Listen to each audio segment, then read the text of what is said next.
Bonsoir à tous, à la une de ce journal du mercredi 25 mai, une visite guidée dans un village au bois symbolique des heures de gloire de la Bonneterie, Fontaine-les-Grès, une commune marquée par l'usine Doré Doré et dans laquelle une visite était organisée aujourd'hui par un groupe de passionnés d'histoire locale.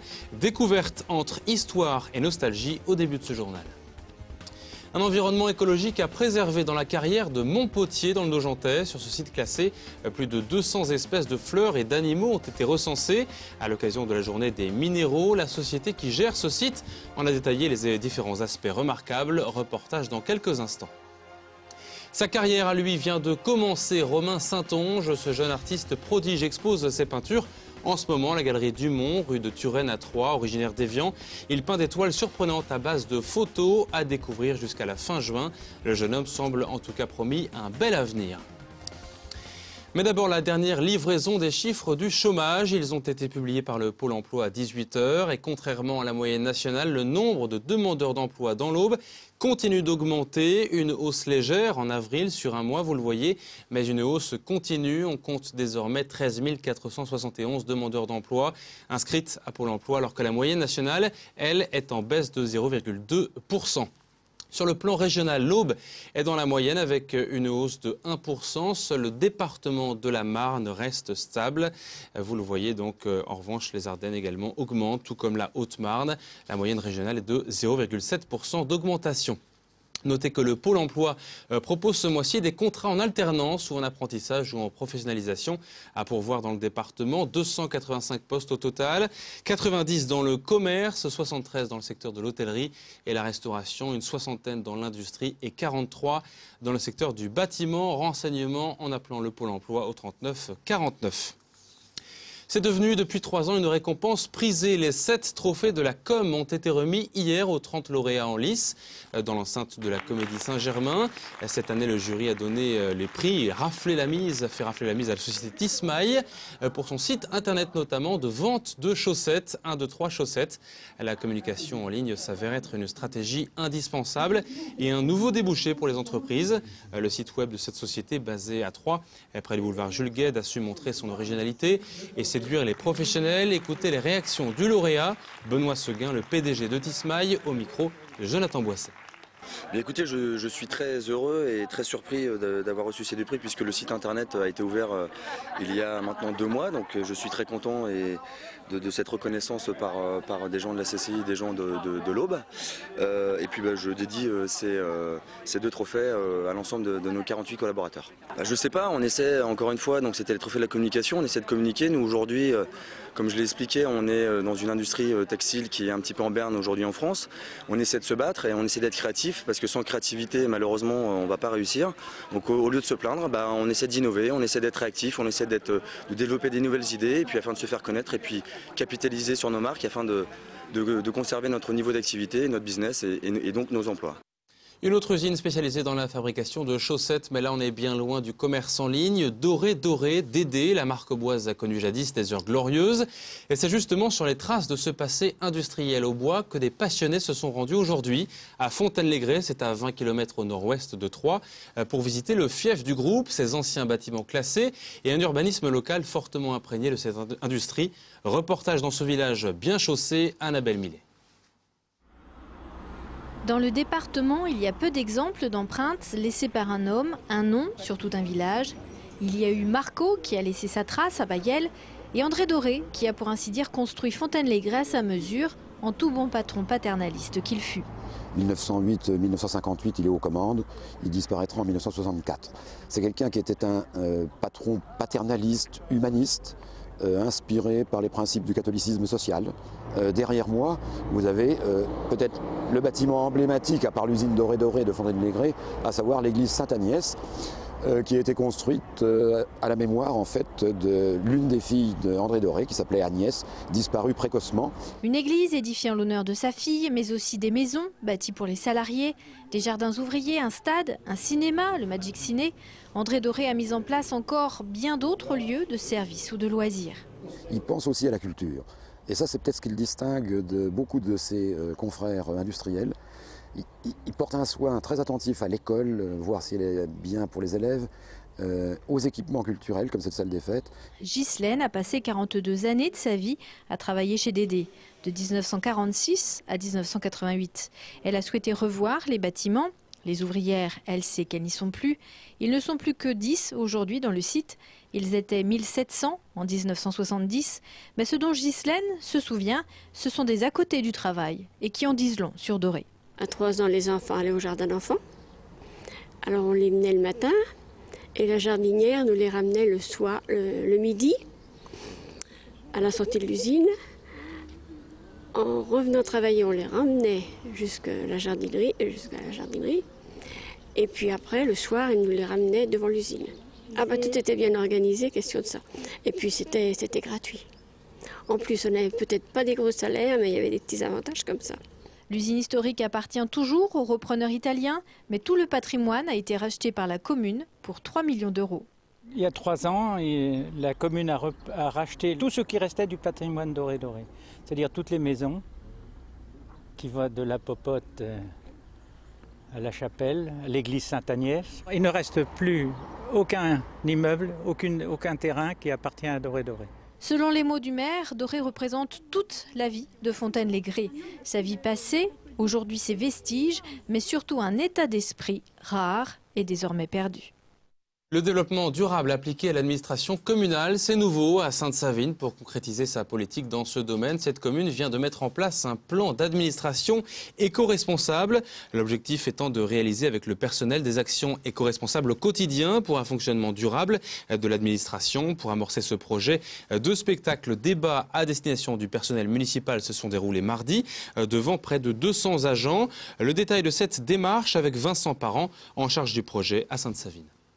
L'objectif, c'est que la collectivité soit exemplaire au niveau développement durable et que toutes les actions mises en place le soient parce que les agents de la commune ont envie de le faire. Tout doit être à l'initiative des agents, donc même s'il y a peu d'actions, les agents doivent avoir envie de le faire, c'est eux qui sont moteurs et c'est eux qui vont être acteurs au sein de tous les bâtiments de la mairie et tous les services de la mairie pour le faire. Alors comme action, on peut citer, je ne sais pas, réduire la consommation d'eau, adopter une conduite plus souple, enfin il peut y avoir beaucoup de choses qui sortent de cette consultation des agents. J'ai mis des rallonges à interrupteurs sur tous mes appareils électriques la veille, j'ai baissé de 1 degré mon thermostat l'hiver et j'ai refait toute mon isolation. Ben oui, mais vous roulez en 4x4. Ah, je peux pas faire autrement. Ah si. Eux seront à l'initiative, suivront l'action tout au long et nous on est là en appui technique pour les aider en fait à mettre tout ça en place. Et quand certains se préoccupent de ne pas gaspiller du papier, d'autres, à Montpotier dans le Nogentais, s'attachent à préserver un autre pan de l'écologie, la faune et la flore des sites naturels. Exemple sur le site d'une ancienne carrière à 10 km de Nogent-sur-Seine qui possède une faune et une flore exceptionnelles et d'intérêt patrimonial. Une présentation a été faite il y a quelques jours à l'occasion d'une journée de sensibilisation. Reportage sur place, Adrien Pulby, Jonathan Durand. Ne pas se fier aux apparences, cette ancienne carrière de Montpotier est désormais une réserve rare de fleurs et d'animaux en Champagne-Ardenne. C'est un site très riche au point de vue biodiversité. On a plus de 250 espèces présentes sur le site.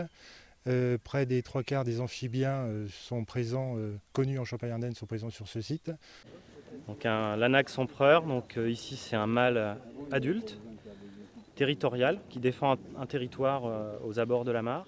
Et cette espèce-ci, donc l'anax empereur, c'est une des espèces dominantes parmi les libellules. La plus grande espèce en Champagne-Ardenne et une des plus grandes de France également. Celle-ci, c'est donc une demoiselle, un représentant donc des libellules de petite taille, on va dire. La carrière a exploité à ciel ouvert de l'argile réfractaire jusqu'en 1998.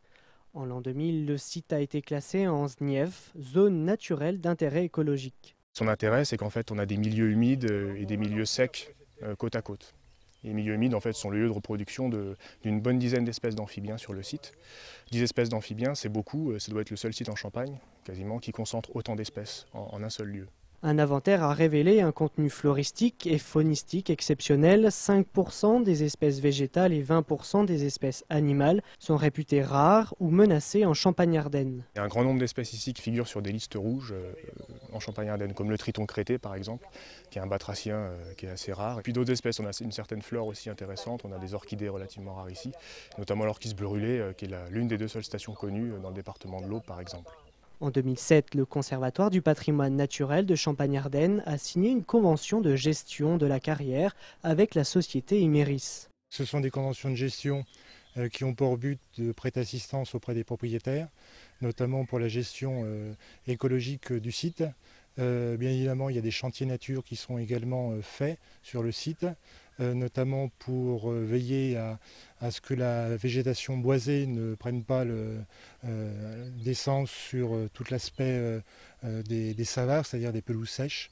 Donc, puis aussi une assistance biologique plus particulière. C'est pas moins de 2750 hectares d'espaces naturels qui sont gérés par le Conservatoire du patrimoine naturel de Champagne-Ardenne.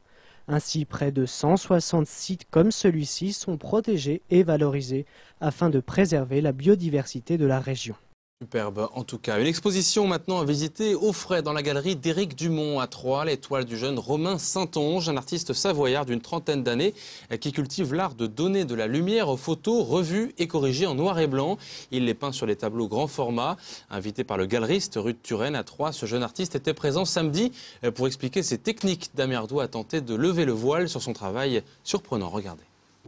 Romain Saintonge l'avoue sans mal. En artiste complet, il s'exprime mieux avec ses pinceaux que par la parole et prend un certain plaisir à sortir des sentiers académiques. On a appris à faire plein de techniques et surtout ne jamais mélanger l'acrylique et l'huile. Et moi j'ai fait le contraire évidemment et ça donne des effets immédiats pour moi superbes.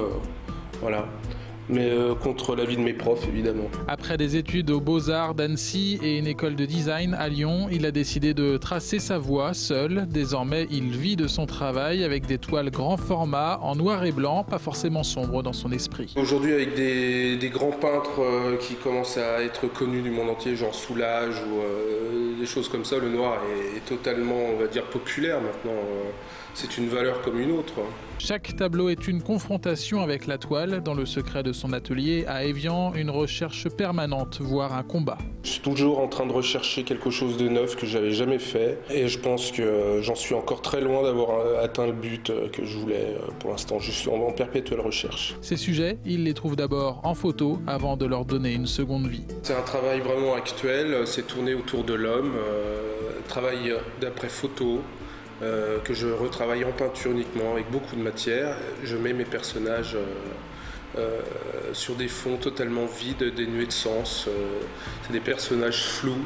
Quant aux méthodes qu'il utilise pour les transformer, elles sont aussi larges que son imagination. Il y a de la bougie, il y a la peinture industrielle, de l'enduit, du sable, voilà, de l'acrylique, de l'huile. En plus de son talent, le jeune artiste cultive l'humilité. Malgré la satisfaction d'exposer, il se dit encore loin du but. On peut dire au moins qu'il s'en approche de près. Ça c'est sûr, l'exposition est visible jusqu'au 18 juin à la galerie Ruth Turenne à Troyes. Avant de refermer ce journal, une annonce de l'Estac au cœur de cette semaine de changement annoncée par le président du club. L'Estac tient sa première recrue, le milieu de terrain récupérateur brésilien de la Berrichonne de Châteauroux, Xavier Thiago. Il a 27 ans, il mesure 1,80 m et pèse 76 kg. Vous saurez tout. Formé au Botafogo, il a trouvé un accord avec l'Estac pour s'engager pour une période de 3 ans à compter de la saison prochaine. Voilà, c'est la fin de ce journal. Dans quelques minutes, fin du suspense sur la météo des jours à venir. Va-t-on conserver le beau ciel bleu azur de ce mercredi? Sandra Durup nous donnera toutes les réponses. Demain, Damien Ardou à la présentation du JT. Très belle soirée à vous. À bientôt.